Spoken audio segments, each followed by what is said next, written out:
What's up everyone, Brian Zane here. Hope that your 2024 is off to a great start at the time this video is dropped. Well, of course, it is January when this video is coming out, and the one thing that wrestling fans love to talk about this time of year is the Royal Rumble. Not just the one coming up this year in 2024, with certainly a lot of intrigue with those stars, but also the famous Rumble events of the past. And so this month during the Classic Pay-Per-View reviews, I'm going to do my best to try and cover a couple more of those iconic Rumble pay-per-views, beginning with this one, the 2002 Royal Rumble. The show was nominated by Mark Edward Turner, Jason Young, and Daniel Dreyer over at patreon.com/wrestlingwithregret. One of my favorite things about this show, the title sponsor is Final Fantasy X, which is one of my favorite video games of all time. Now, this is the era of WWF where they're not doing the full, sponsored match types and segments yet. They're not doing the, we don't get a Final Fantasy Battle Royal in this one. We don't get people dressed as the Al Bhed versus the Luca Goers, for instance. And by the way, since there are no Final Fantasy references made in this broadcast,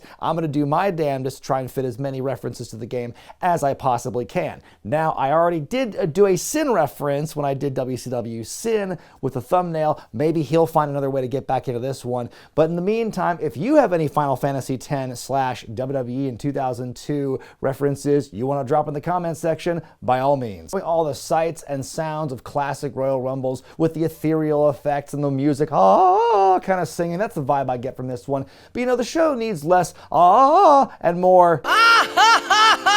More than 16,100 people packed this venue, sold out for weeks, 670,000 pay-per-view buys. Jim Ross and Jerry Lawler are on the call with this one. We have just come off a very volatile, creatively speaking, year for the WWF.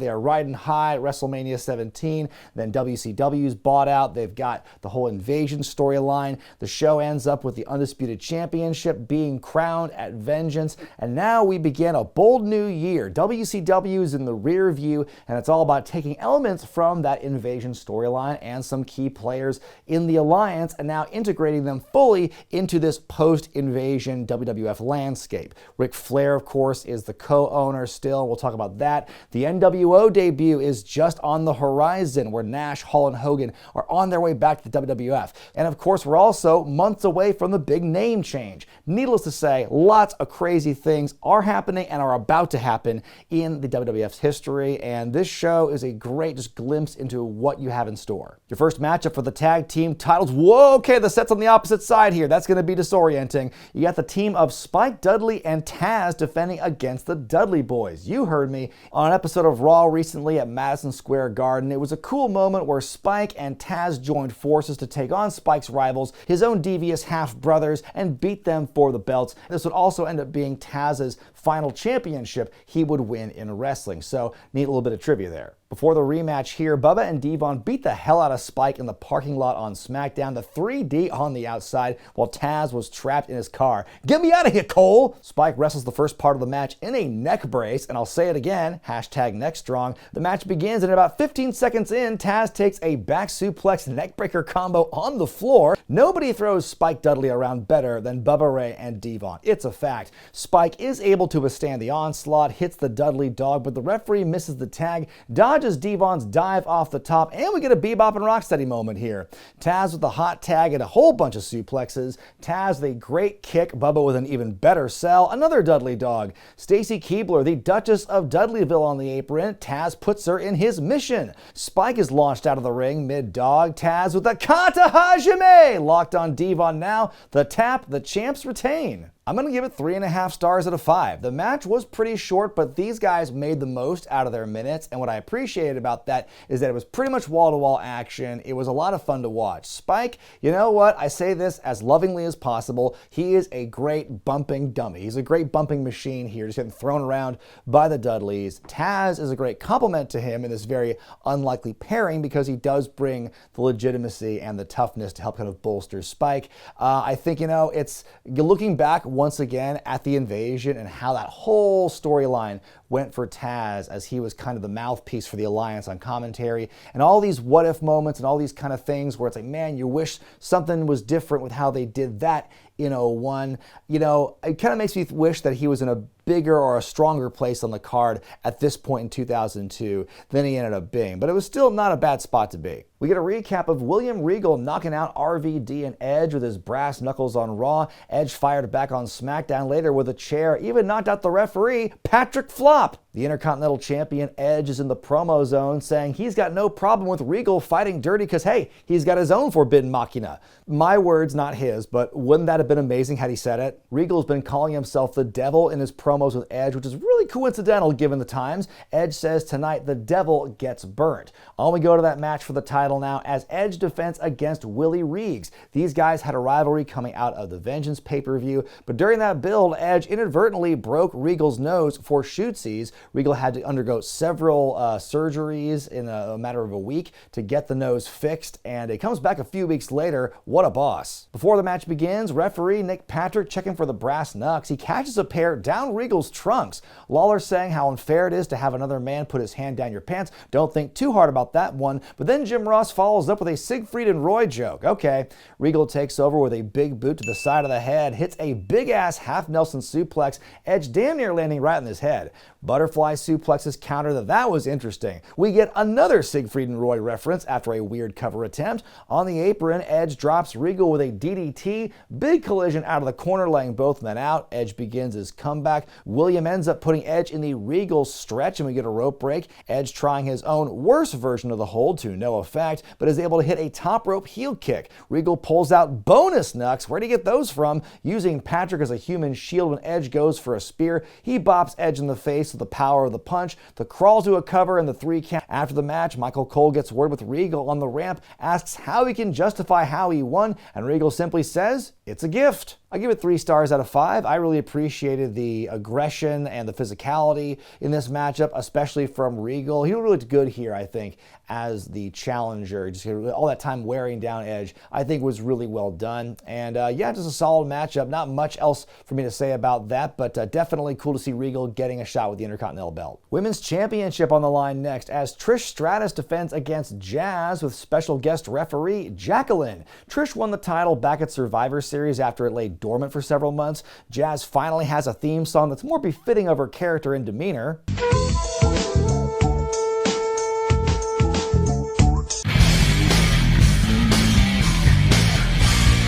Last week on SmackDown, Jazz slammed an equipment case door onto Trish's hand. You can see it's all wrapped up here as Trish gets ready for the defense.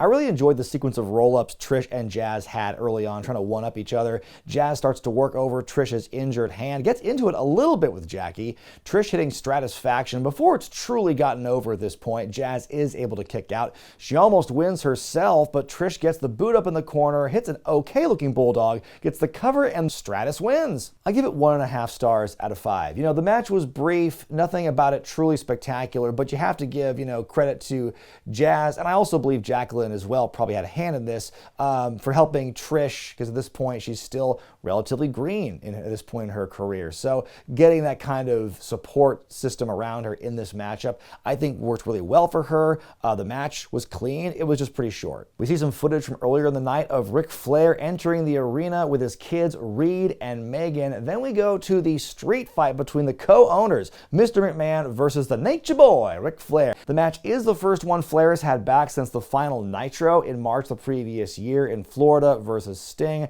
That was the match where he had to wear a t-shirt because he felt so self-conscious about his physique. This was, during that time where he really lacked the confidence. And there was this, the story is that Flair was not really expected to wrestle once he came back to the WWF as this co-owner.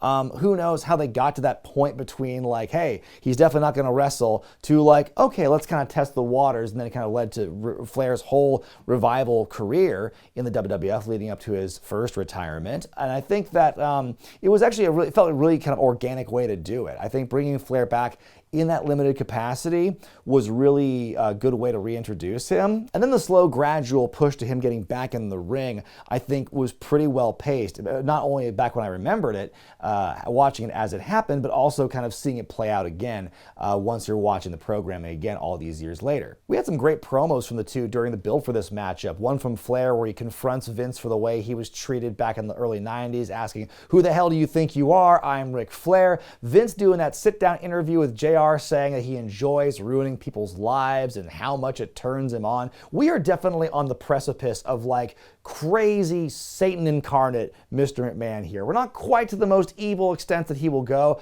but this is that era where he's really starting to get out there and get a bit more outlandish. Like some of the crazier things you see in those like Mr. McMahon montages come from this time period. And Vince looks freaking jacked, by the way. This is definitely the version of Vince that all the video games afterward were forever modeled. Megan, there's no way that lens is going to get anything from there. Vince is in charge early on. He flexes and he taunts repeatedly, even hitting a couple of chops before Flair fights back briefly. Rick's doing all the bumps. He does the flop. He does the flip. They go to the outside. It does almost get into that aggravating, kind of annoying territory for the first half of this matchup, because seeing Flair have to sell to the extent that he does for Vince here is pretty ludicrous, even by O2 standards. Flair takes a header into the barricade and starts to bleed. Vince beating up Rick right in front of Flair's kids, takes Megan's camera from her and takes some selfies. "This is turning Vince on," Jerry says repeatedly. Vince working over Flair's leg, gets him in the figure 4, but Flair is able to turn it over. Vince powders and produces the dreaded lead pipe. More forbidden machina! He stalks Flair, but the Nature Boy hits the low blow and starts fighting back, dinks him with a TV monitor. He screams in the monitor, "Let me see it!" We get this amazing shot of the replay in the monitor, which is in the foreground, as Flair beats up Vince in the background.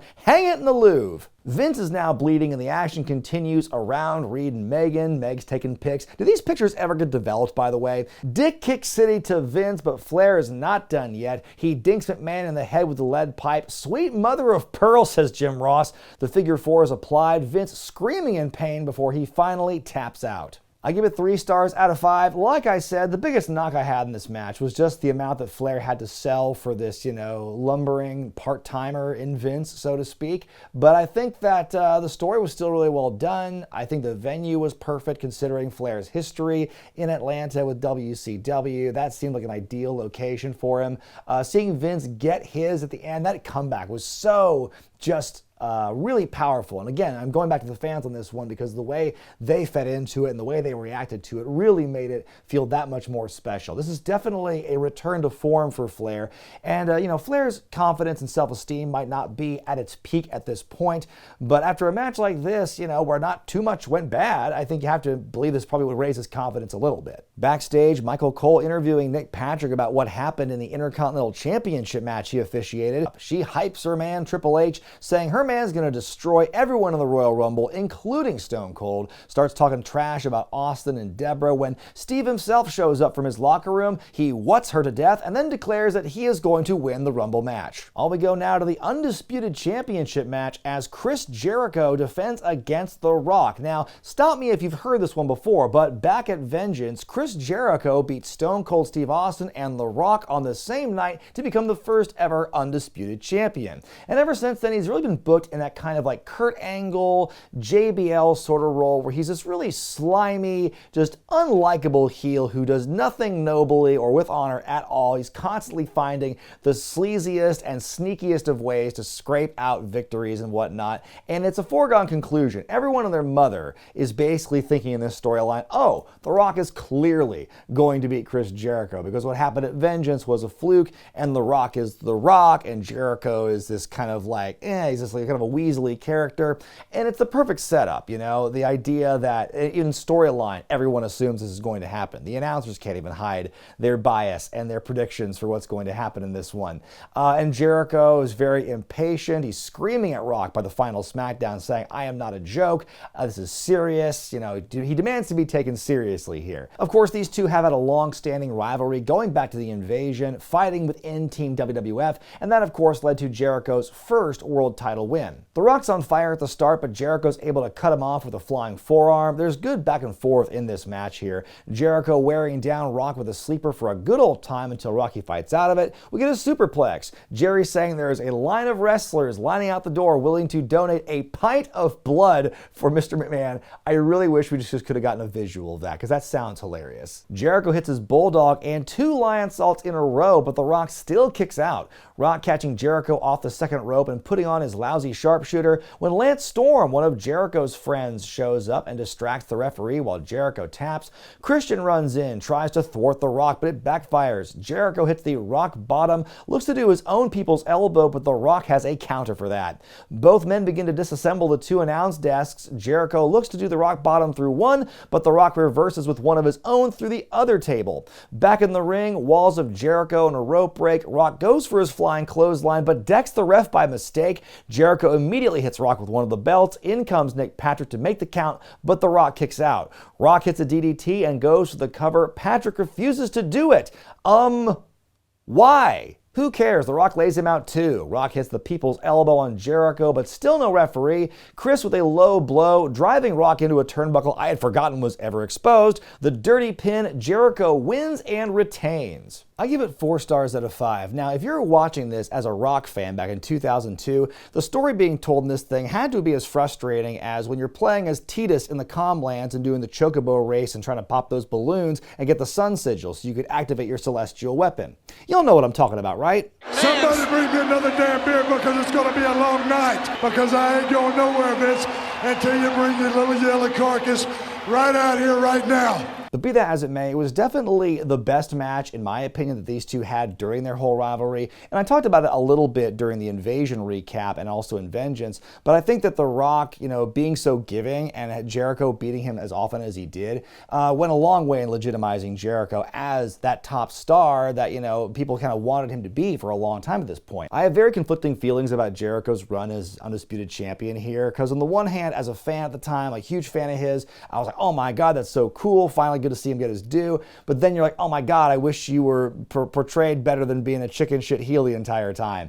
It was kind of you take the good with the bad, I guess. We go over to WWF New York, where Shawn Michaels is in the house, talks about how good it felt to see Flair and McMahon beat the hell out of each other. And as far as predictions go, the hint is in his shirt, but he also quotes President Bush when he says, don't mess with Texas. So he predicts The Undertaker or Steve Austin to win it. And speaking of which, it's time for that main event, the Royal Rumble match. And this one has a lot of intrigue going into it. It is built really well. There is a whole lot of star power that is being billed to be in this matchup, and many of them could conceivably be considered winners, like Steve Austin, Kurt Angle, The Undertaker, and of course Triple H, who I'll get to in a minute. But not only do you have this relatively wide field of really top stars you could conceivably see winning it, which kind of adds to the fun, part of the build is just this hook of hey, these 4 names, 2 of which haven't been with the company in years, are going to be coming back in the Rumble match. It's like a DLC pack over here. But of course, the big story going into the Rumble is Triple H's long-awaited return from his quadricep tear he suffered the previous year. It forced him to miss the entire Invasion storyline. There was, scuttlebutt he was going to return at the Vengeance pay-per-view. The posters seemed to indicate as such, but obviously that did not happen. He made his big return on January 7th on the Raw at Madison Square Garden. It's considered to be one of the greatest returns of the modern era. Just the setting, the pop this guy got, the entrance coming out with the big leather jacket jean vest combo, which I'm not gonna lie, I was very tempted at one point in my teenage years seeing that. It's kind of a cool look. I wish I had that jacket. I'm glad I don't have that jacket, but there was a brief period of time I was like, that's kind of a cool look. So anyway, Triple H is back as the big baby face. He's coming back in the Royal Rumble. Then of course you got this simultaneous return of Stephanie McMahon, who in the weeks leading up to Triple H's return was kind of trying to get back into the shows, and she was trying to get Ric Flair to let her in, but Flair was saying no thanks. And so Stephanie was getting mad at Flair and saying, well, my husband Triple H is gonna beat you up and show everyone who's boss. And so you're already planting the seeds for this inevitable split between Triple H and Stephanie on air, and you're seeing it as soon as they're sharing screen time together that there is a tension between them. Number 1 in the Rumble match is Rikishi. Number 2 is Goldust. Now, Dustin Rhodes had not been Goldust since June of '99, but since that time he had portrayed himself and Seven. At number 3, it's the Boss Man, not the Big Boss Man, just regular type. I tell you what, this brief return of Ray Traylor in the WWF during this period It was sad to watch back then. I felt like I felt there was no room for him, first of all. It was weird when I first saw him come back in this post-invasion landscape where the roster already has this huge influx of new guys. And then you're bringing Boss Man back in after that's all said and done to like be Booker T's heavy for a little bit. He wrestles in a suit this one time and has a hard time filling out the tactical gear like he used to, you know? Number 4 is Bradshaw. Rikishi gives Boss Man the stink face, then eliminates him a moment later. Number 5, Lance Storm, or as JR called him, Mr. Personality. Number 6, Al Snow from the Tough Enough Show. And Billy Gunn is very early into the run of his tag team with Chuck Palumbo and is just starting to get good. The ambiguously gay duo gimmick, it's not too over the top yet, and I think like what they're doing for their mannerisms and their shtick is pretty entertaining at this point. Like when they're going to the locker room and it looks like they're going to grab Stacy Keibler's ass, but it's actually just a can of hairspray they're fighting over. And Billy's like, we should be on the calendar because of our fabulous physiques. They give each other matching headbands on the Christmas episode, and I love the fact that JR is just so miffed at the very existence of these two as a team. He just doesn't like their vibe. He gets on them, oh, these weirdos with their matching headbands. I'm like, you're mad they have matching gear? They're a tag team. At number 8, it's The Undertaker. Roll one, eliminates everybody else in the ring. Number 9 is an overdressed Matt Hardy. I guess he and Lita are back together after Matt broke up with her after Vengeance. Team Extreme has been terrorized by heel Taker for the last several weeks, hospitalized and such, which leads us to number 10, Jeff Hardy and his hat. Both Hardys are in now, and all 3 members of Team Extreme stomping away at Taker. The Hardys are back together again, and thank God, because that feud sucked. Taker takes the twist of fate like a neck breaker. Jeff hits the swanton. They go for poetry in motion, but Taker catches Jeff and hucks him out. The last ride! The last ride! To Matt, then out he goes. At number 11, the winner of the first ever Tough Enough and currently one of the hottest new wrestling YouTubers on the scene, Maven. Things look dire for him, then the Hardys and Lita once again interject, which distracts the dead man long enough for him to take the biggest dropkick of all the times by Maven. The young rookie eliminates Undertaker in one of the biggest shockers, one of the biggest Rumble moments of all time right there. Such a cool bit. Taker brings down the mood by proceeding to beat the shit out of the poor kid. The Undertaker with an all-time dink on Maven's head with that forbidden machina. Number 12, an oblivious Scotty 2 Hottie dances his way to the ring until the Undertaker beats him up in the ramp, then continues beating up Maven, who is now a bloody mess. They fight up to the stands, in the concessions, and look who's making a return appearance to the review series. For crying out loud, can we see that popcorn machine one more time? Number 13 is Christian, the European champion. He gets a lot of time to grandstand and hot dog before beating up Scotty 2 Hottie. In comes number 14, DDP. He is back from post-invasion exile and has beaten the boss man on SmackDown to be reinstated. And that's not a bad thing. That's a good thing. Christian takes the Diamond Cutter, then the Worm from Scotty 2 Hottie, but then Scotty's thrown out by DDP. Number 15, the other half of Billy and Chuck. At number 16, we get a big pop for the returning Godfather. The first time we'd seen him since last June, he totally missed the invasion. He spends the entire 2-minute window dancing with as many ladies as DDP gets eliminated all the while. And now it's time for number 17, Albert. The star of the dog wedding starts off with a full head of steam, but is dumped out quickly. Godfather with the hoe train attempt, but Christian and Chuck dodge it and take him out of the ring.